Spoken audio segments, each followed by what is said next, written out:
안녕하세요. 김덕상입니다. 오늘은 오랜만에 종목 상담 영상입니다. 종목 상담은 제가 평소 추적하는 종목들이 아닌 경우가 많기 때문에 너무 진지하게 생각하지 마시고요. 부정적인 의견에 미워하지 마시고 가볍게 들어주시면 좋겠습니다.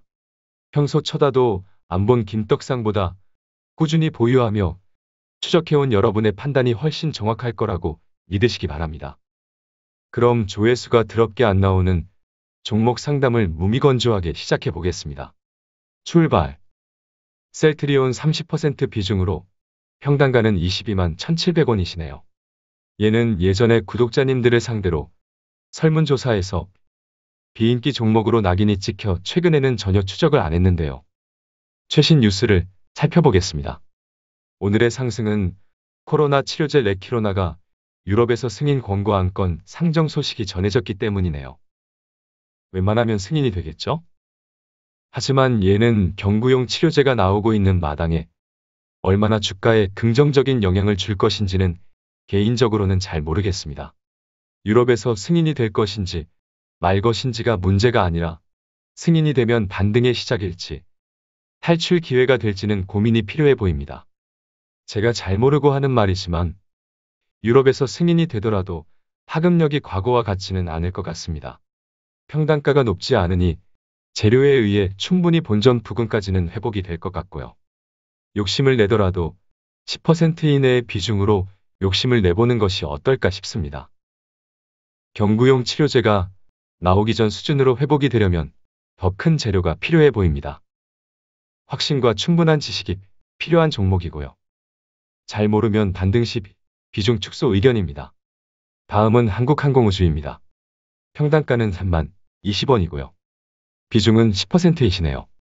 최근 누리호 위성 발사하기 전에 매도하자는 의견을 과거에 전한 기억이 있습니다. 생각보다 기대감의 슈팅이 지난번에 비해 너무 작게 나왔네요. 조정장이라서 그런 거고요. 재료 소멸이죠? 실패를 해서 떨어진 게 아니라 성공을 했어도 재료 소멸로 이렇게 됐을 겁니다. 어제 훈련기 수주 공시가 나왔네요. 3년간 4,267억 원 수준이고요. 하지만 주가는 꿈쩍도 안 하네요. 더 큰 재료가 필요합니다. 우주산업에 투자를 하는 거라면 아직은 이른 감이 있고요. 한국항공우주는 리오프닝주로 접근은 가능할 것 같아요. 항공 부품 사업을 하니까요. 위드 코로나 시대가 되면 해외여행이 늘어날 거고요. 그러면 항공기 생산도 늘어날 겁니다. 그럼 항공 부품사인 한국항공우주의 수주도 과거 수준으로 정상화될 것으로 보입니다. 기술적 반등도 기대해 볼 수 있는 낙폭이고요. 그래서 나쁘지 않지만 리오프닝주로 접근을 해도 수주를 확인하는 데 시간이 필요하니 상대적으로 매력은 떨어집니다. 재료 소멸된 주식을 지금 사면 다음 위성 발사 때까지 기다려야 할 겁니다. 바닥인 것 같지만 본전 라인에 있으니 더 좋은 종목이 있다고 정리하겠습니다.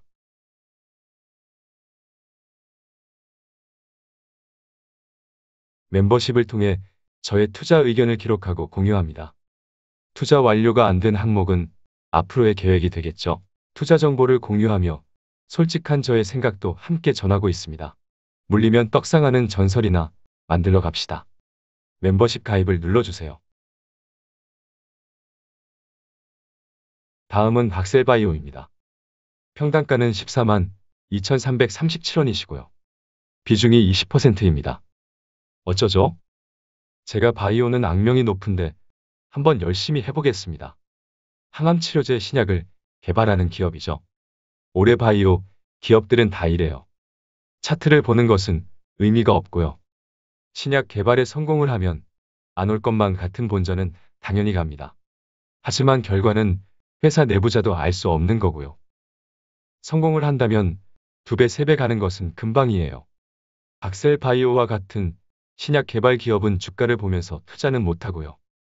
잭팟이라는 꿈을 갖고 투자를 하는 겁니다. 하지만 임상 실패를 하면 손실이 크더라도 누가 먼저 빠져나오냐가 되고요. 그런 리스크는 감수하고 투자해야 되는 겁니다. 그래서 신약 개발 기업은 세 종목으로 분산해서 합산 비중 10% 이내로 하자고 했는데요. 비중이 20%나 되시네요. 평단도 너무 높으세요. 여기까지 참으셨는데 이제 와서 임상 실패한 것도 아닌데 어쩔 수 없을 것 같습니다. 주가가 빠진 것은 기업의 문제가 아닌 올해 시장이 바이오는 코로나 관련주에만 관심이 있기 때문인 것으로 보입니다. 회사에 대한 공부가 필요하고요. 확신을 갖고 기다릴 수 있는지를 체크해 보시기 바랍니다. 제가 대충 살펴봤을 때는 내용은 좋아 보입니다. 개인적으로 임상 실패만 아니면 바이오는 지금은 할 수가 없어요. 다음은 솔루스 첨단 소재입니다. 평단가가 74,000원이시고요. 비중은 30%이시네요.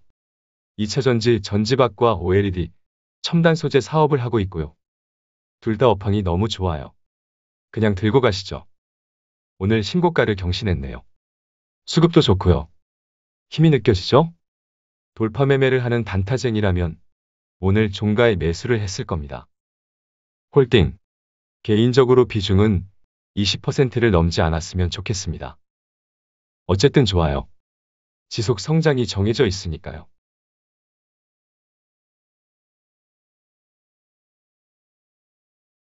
다음은 현대모비스입니다. 평단가는 28만 7천원이고요. 비중은 30%입니다. 일단은 비중이 너무 높네요. 반도체 수급 문제만 개선이 되면 다 좋아질 줄 알았지만 원자재 가격 상승, 물류비 상승으로 인한 부담도 있네요. 하지만 기업의 펀더멘탈 문제가 아니라 다 해결될 문제입니다. 잘 인내하시고요. 뒤따라갈 뿐 결국 현대차 기아처럼 반등하는 모습을 보일 겁니다. 30만 원 아래는 다 바닥입니다.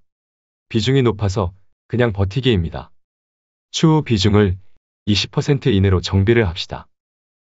현대모비스처럼 전장 부품 사업을 하는 LG전자도 같은 바닥에 있으니 분산을 하는 것도 나쁘지 않아요.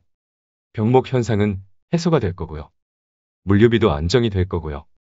원부 자재 가격도 안정이 될 거고요. 반도체 수급난도 개선이 되고 있습니다. 모두 시간의 문제입니다. 그럼에도 불구하고 멍청한 증권사 애널들이 목표가를 다 낮췄죠. 조정장에서 목표가를 낮추면 이렇게 됩니다. 어쩔 수 없어요. 이건 그냥 생지랄이고요. 길게 보는 투자자에게 쌍바닥보다 쓰리바닥이 훨씬 좋습니다. 홀딩. 다음은 네오팜입니다. 평단가는 32,800원이고요. 비중은 10%입니다. 요즘 화장품 섹터가 너무 안 좋아요. 그래도 이건 너무 심했어요. 요즘 주식판에 이런 종목이 널렸어요. 2022년 이익 기준 PER이 10배밖에 안 되네요. 이 정도 밸류에이션이면 화장품주 중에서 가장 싼 거 아니에요? 아마도 성장 모멘텀이 부재하기 때문이 아닐까 싶네요. 해외에서의 성과가 나온다면 충분히 회복이 될 수 있는 가격이고요. 해외 성장을 확인해야 하지만 최소한 지금은 못 팔 것 같습니다. 잘 인내하세요. 다음은 콜마비NH입니다. 평단가는 49,900원이고요. 다행히 비중은 5%입니다. 이전에 약손실을 확정하고 종목 교체 의견을 드렸었는데 매도 타이밍을 놓치신 모양입니다. 더 강하게 말하지 못한 제 잘못이고요. 손실 중인 종목을 교체하는 것에 많은 분들이 부담을 느끼시는 것 같아요. 해보면 아무것도 아닌데 어려울 게 없습니다. 지금 모든 종목이 바닥에 있습니다. 아니, 바닥 아래 지옥에 있는 좋은 주식 많아요. 가장 확신을 갖고 끌고 갈 수 있는 종목으로 교체를 하자는 의견을 전하겠습니다. 종목 교체는 타이밍 잴 것도 없이 바로 하면 됩니다. 당장 내 종목을 팔았는데 교체하려고 했던 종목과 판 종목이 더 오르면 괴로우니 당장의 주가 변동에 큰 차이만 없다면 바로 한 번에 교체하면 됩니다. 마지막으로 카카오입니다. 평단가는 14만 7천원이고요. 비중이 50%나 되세요. 당장은 괴로울 수 있으나 결국 회복될 가격입니다. 비중이 너무 높아서 할 수 있는 게 없어요. 추가 매수를 해도 의미가 없을 것 같고요. 지금 팔 순 없죠. 카카오도 메타버스나 NFT 사업을 강화해야 하고요. 해외에서 성과를 내야 합니다. 개인적으로 기대를 하고 있습니다. 멤버십 회원님이시니까 제가 카카오를 매집하며 꾸준히 의견을 전하니 참고하시면 될 것 같습니다. 가격 조정을 받았고 기간 조정을 받고 있을 뿐입니다. 추후 네이버와 분산해서 보유하는 것도 고민해 보세요. 홀딩. 오늘은 여기까지 하고요. 종목 상담은 또 이어서 하는 걸로 하겠습니다. 그럼 또 만납시다. 감사합니다.